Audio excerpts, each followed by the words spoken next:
আপনারা পারবেন তার প্রমাণ কি? দুটো প্রমাণ। 2001 থেকে 6 সাল প্রিয় সংগঠনের 2 জন শীর্ষ দায়িত্বশীল নেতা 3টা মন্ত্রণালয়ে তারা জাতিকে সেবা দিয়েছেন।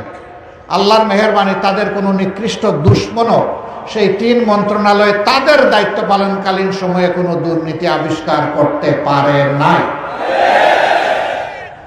2 নম্বর প্রমাণ, এত যন্ত্রণা এত কষ্ট বুকে চেপে নিয়ে যেখানে আমাদের শীর্ষ 11 জন নেতাকে খুন করা হয়েছে, সবগুলো অফিস আমাদের তালাবদ্ধ করে রাখা হয়েছে, আমাদের বাড়িঘর বুলডোজার দিয়ে গুড়িয়ে দেওয়া হয়েছে, যেখানে আমাদের নিবন্ধন কেড়ে নেওয়া হয়েছে, বেদিশা হয়ে শেষ পর্যন্ত আমাদেরকে নিষিদ্ধ ঘোষণা করেছে। এত যন্ত্রণা বুকে নিয়ে আমরা বলেছি এই দেশকে আমরা ভালোবাসি, এই মানুষকে আমরা ভালোবাসি। আমরা ব্যক্তিগতভাবে কোনো প্রতিশোধ নেব না, তবে আমরা প্রত্যেকটি অন্যায় এবং অপকর্মের বিচার হোক তা দাবি করতেই থাকব। প্রিয় ভাইয়েরা, এরপরে আমরা চাইলে বোধহয় কিছু কিছু হলেও চাঁদাবাজি করতে পারতাম, কিছু দখল নিতে পারতাম, কিন্তু আমরা এটা আমাদের জন্য হারাম মনে করি। আলহামদুলিল্লাহ, আমাদের কর্মীরা সেই দায়িত্বশীলতার সহকর্মীরা পরিচয় দিয়েছেন। ভাই ও বোনেরা, আজকে যারা এখানে শরীক হয়েছেন এই সম্মেলনে, আপনাদের ধৈর্যের পরীক্ষা শেষ হয়নি। প্রিয় বাংলাদেশ গড়তে হলে আরো বেশি ধৈর্যের জন্য আপনাদেরকে প্রস্তুত হতে হবে। আপনারা কি পারবেন? আমরা জাতিকে কথা দিচ্ছি, আমাদের এই ভাই বোনদের এই হাতগুলো সত্যি আল্লাহকে সাক্ষী রেখে আমরা হাত তুলেছি। ইনশাআল্লাহ এই জাতির খেদমতের আল্লাহ সুযোগ দিলে আমরা একটা সাম্যের বাংলাদেশ গড়ে তুলব। আমরা বৈষম্যকে নির্বাসনে পাঠাবো, আমরা মেধার স্বীকৃতি প্রদান করব, আমরা পলিটোক্রেসি নয় মেরিটোক্রেসির ভিত্তিতে একটা জাতি গঠন করব। আমরা যুবকদেরকে শিক্ষা দিয়ে বেকারের হাত বানাবো না, যুবকদের হাতকে কর্মীর হাতে পরিণত করব ইনশাআল্লাহ। এই দেশে নারী পুরুষ নির্বিশেষে যার যার যোগ্যতা অনুযায়ী তার তার কর্মক্ষেত্রে সে কাজ করবে। এখানে ধর্ম বিবেচনায় নেওয়া হবে না, এখানে লিঙ্গ বিবেচনায় নেওয়া হবে না। যার যেখানে কাজ করার ক্ষেত্র এবং উপযুক্ততা রয়েছে তাকে সেখানে পরিবেশ তৈরি করে দেওয়া হবে। একটা সুষ্ঠু পরিবেশ চাই আমাদের এই জাতি। এই যুদ্ধ শুধু আমরা একা করি নাই, প্রবাসে যারা আছেন সমান তালে তারাও আমাদের সাথে যুদ্ধ করেছেন। মৌলভীবাজার একটা প্রবাসী বহুল এলাকা, তাদের সবাইকে আমরা কৃতজ্ঞতা এবং ধন্যবাদ জানাই। এই মৌলভীবাজার ব্রিটিশ আমলেও যোগাযোগের দিক থেকে একটা চমৎকার জায়গা ছিল, কিন্তু আফসোস বাংলাদেশের বহু জায়গায় শিক্ষা জাতির মেরুদণ্ড, শিক্ষার গুরুত্বপূর্ণ প্রতিষ্ঠান গড়ে তোলা হয়েছে, কিন্তু মৌলভীবাজারে আজ পর্যন্ত শিক্ষার কোনো ভালো প্রতিষ্ঠান সরকারি উদ্যোগে গড়ে তোলা হয়নি। এখানে কোনো বিশ্ববিদ্যালয় নেই, এখানে কোনো মেডিকেল কলেজ নেই, এখানে কোনো ইঞ্জিনিয়ারিং কলেজ নেই, এখানে কোনো এগ্রিকালচার বিশ্ববিদ্যালয় নেই। কেন? মৌলভীবাজার কি অপরাধ করেছে? এই দেশের ক্ষেত্রে কি মৌলভীবাজারের কোনো অবদান নেই? উন্নয়নে কোনো অবদান নেই?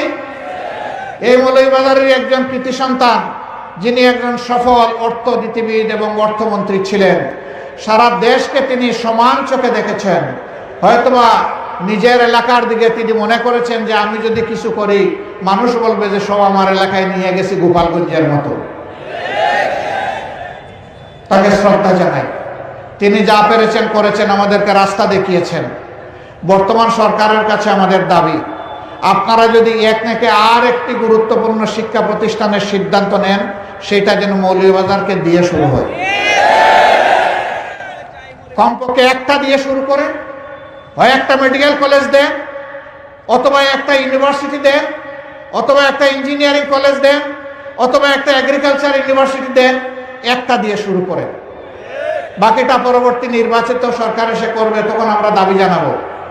আল্লাহ যদি আমাদেরকে এমন কোন সুযোগ দেয়, ইনশাআল্লাহ আমিই তো দাবি জানিয়ে গেলাম, আমাদের কাছে আর দাবি জানানো লাগবে না।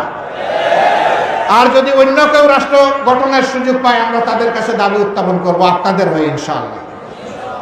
এই দাবি যৌক্তিক, এটা ন্যায্য পাওনা। এটা আমাদেরকে দিতে হবে ইনশাআল্লাহ। বাংলাদেশের চা বাগানের সবচেয়ে বেশি সংখ্যা এখানে। চা ছিল আমাদের দ্বিতীয় রপ্তানিকারক দ্রব্য, কিন্তু এখন বিমাতাসুলভ আচরণের কারণে, রাষ্ট্রীয় যথাযথ পর্যবেক্ষণ এবং পৃষ্ঠপোষকতার অভাবে আজকে চা শিল্প অনেকটা ধ্বংসের পথে। প্রোডাকশন কস্ট যা হয় মালিকরা তা পান না, আবার শ্রমিকরা কঠোর পরিশ্রম করে তাদের শ্রমেরও উপযুক্ত মূল্য পান না। এই শিল্পকে বিকশিত করা উচিত, দুনিয়ায় ব্র্যান্ডিং করা উচিত, ব্যবসার রাস্তা খুলে দেওয়া উচিত এবং প্রয়োজনে প্রণোদনা দেওয়া উচিত।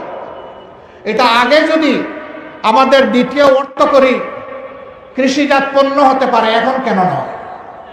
এখনো এটা সম্ভব। সদিচ্ছার অভাবে এইভাবে রাষ্ট্রের সবগুলা সম্পদ বিনাশ হয়ে যাচ্ছে। আমি এই সরকারের কাছে অনুরোধ করব, এই ব্যাপারে আপনারা অ্যাটেনশন দিন।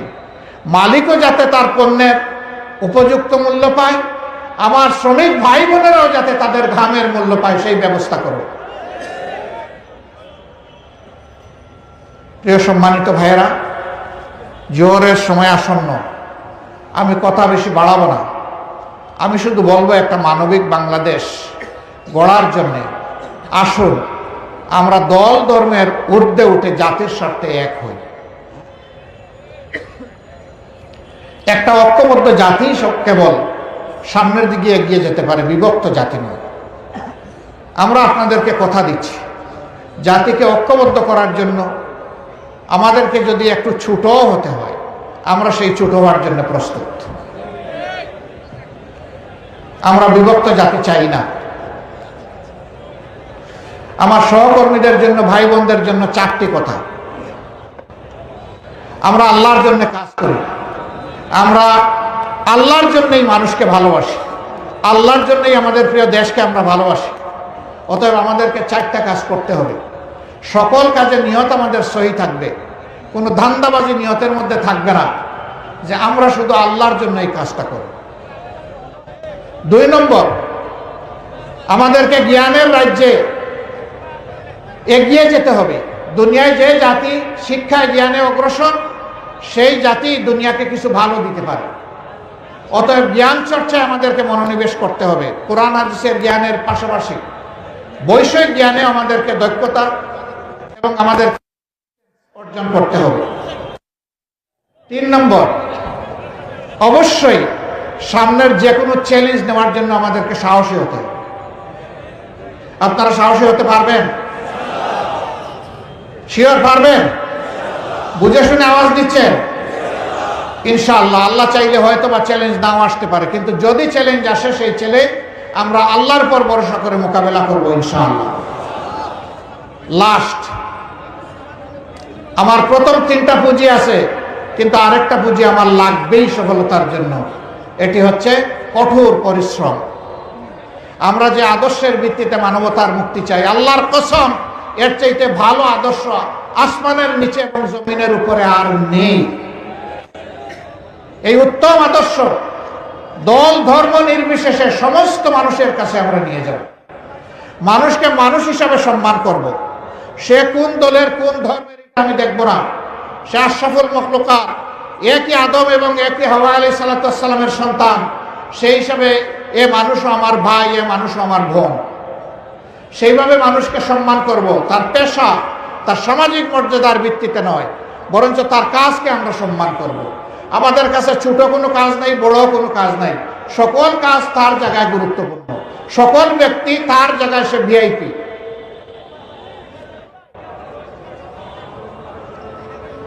আমি আপনাদের সকলকে আজকের এই সম্মেলন সফল করার জন্য আমার পক্ষ থেকে আন্তরিক কৃতজ্ঞতা জানাচ্ছি।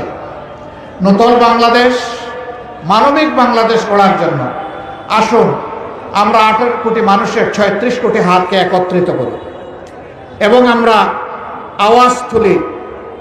বিভেদ নয়, ঐক্য চাই। অন্য দেশ নয়, প্রিয় দেশ নিয়ে বাঁচতে চাই। কারো গোলামি নয়, মর্যাদার সাথে বাঁচতে চাই। সেই বাংলাদেশই আমরা গঠন করতে চাই। আল্লাহ তাআলা আমাদের এই অঙ্গীকারকে কবুল করুন এবং অঙ্গীকার পূরণে আমাদেরকে সহায়তা করুন। আরেকবার মহান মৌলার শুকরিয়া আদায় করে আমার বক্তব্য এখানেই শেষ করছি। আল্লাহ হাফেজ। বাংলাদেশ জিন্দাবাদ।